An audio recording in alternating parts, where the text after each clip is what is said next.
Assalamualaikum warahmatullahi wabarakatuh.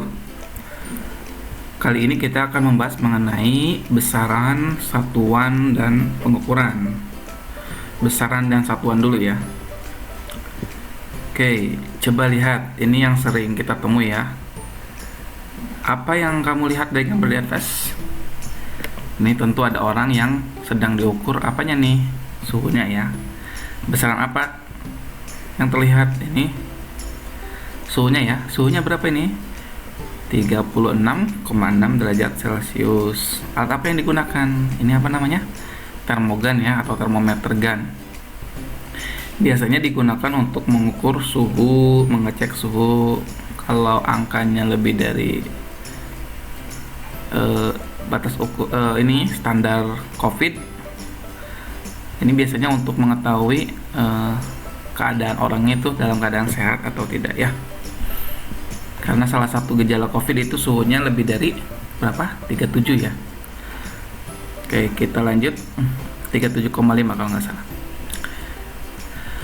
Nah, pentingnya kita tahu besaran dan satuan. Besaran merupakan sesuatu yang dapat diukur ya. Kemudian dinyatakan dengan angka dan memiliki satuan. Ada besaran pokok, yaitu besaran yang mendasar.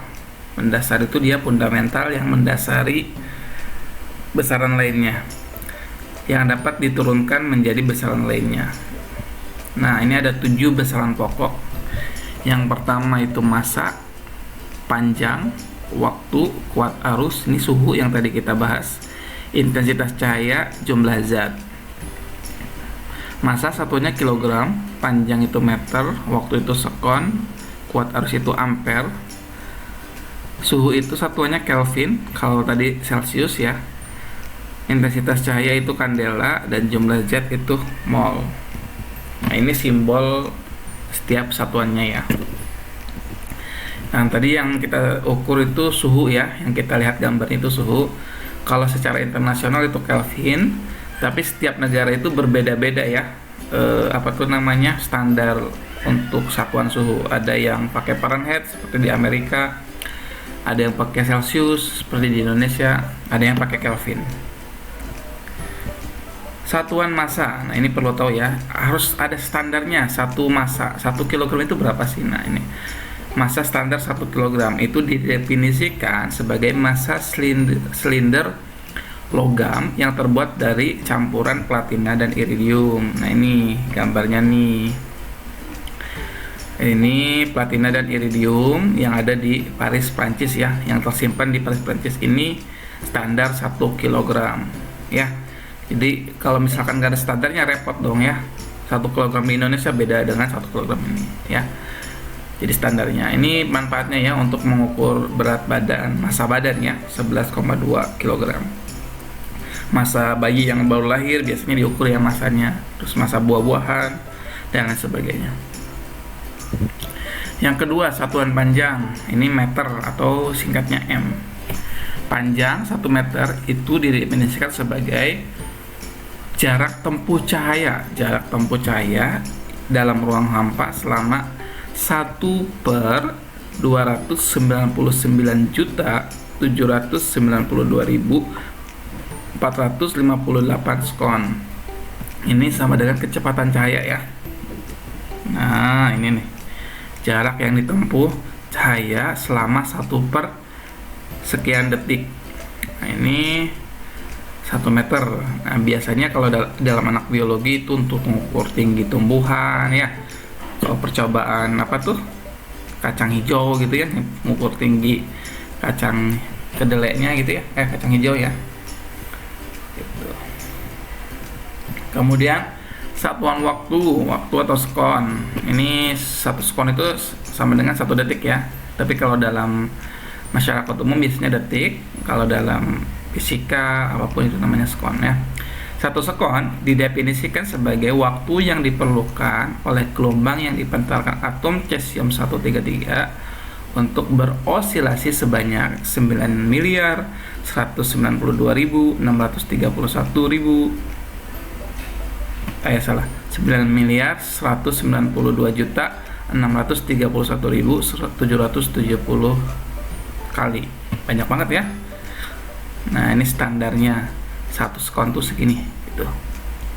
Biasanya ini waktu tuh, ini kita lihat ya, ini waktu telur yang direbus selama 2 menit, 4 menit, 6 menit, 8 menit, 10 menit, sampai 15 menit ya. Mudah-mudahan gak bikin lapar ya. Sarapan telur itu baik ya. Oke, kita lanjut. Nah, ini tentang waktu juga. Nah, kita mengenal jam atom, jam yang menghasilkan ketelitian sangat tinggi. Kesalahan yang terjadi itu kurang dari 1 sekon, jadi udah sangat teliti banget lah. Dalam waktu 330.000 tahun. Bayangin ya, kesalahannya cuma kurang dari 1 sekon, tapi itu kesalahan terjadi dalam waktu 30.000 tahun. Jam atom itu biasanya dipasang di GPS. Tahu GPS ya? Untuk lihat posisi gitu ya, Google Maps, GPS, atau Global Positioning System. Nah, ini jadi kalau kamu buka GPS, di Jakarta macet nggak sih? Di jalan ini macet nggak sih? Nah, itu real time ya waktunya. Maksudnya waktu saat macet di jalan itu sama waktu yang diterima di HP kamu itu sama.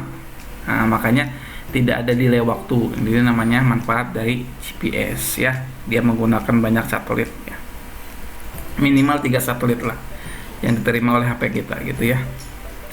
Oke. Selanjutnya kita belajar besaran turunan. Kalau tadi udah belajar besaran pokok, ada berapa? 7 ya. Sekarang belajar besar turunan. Besaran turunan itu merupakan hasil penurunan minimal 2 ya, atau lebih dari besaran pokok.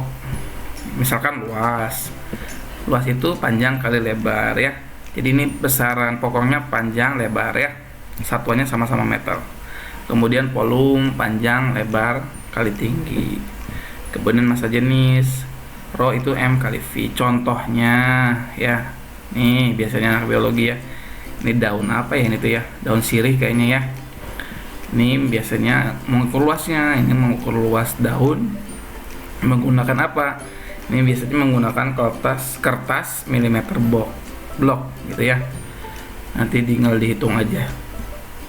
Oke. Tentang besaran ini tugasnya, coba kalian hitung satu jengkal tangan kalian itu berapa sentimeter ya.